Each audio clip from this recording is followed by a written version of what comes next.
দেশের স্বার্থে সব রাজনৈতিক দলের অবস্থান এক হওয়া উচিত বলে মন্তব্য করেছেন বিএনপির ভারপ্রাপ্ত চেয়ারম্যান তারেক রহমান।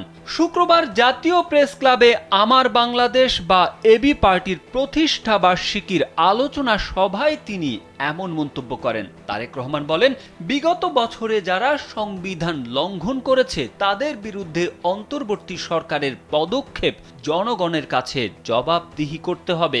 জাতীয় নির্বাচনের আগে স্থানীয় সরকার নির্বাচন হলে আবারও স্বৈরাচার মাথাচাড়া দিয়ে উঠবে বলে মনে করেন তিনি। তারেক রহমান বলেন, জাতীয় নির্বাচন নিয়ে অবজ্ঞা ও অবহেলামূলক বক্তব্য অপশক্তিকে মাথাচাড়া দিয়ে উঠতে সহায়তা করবে।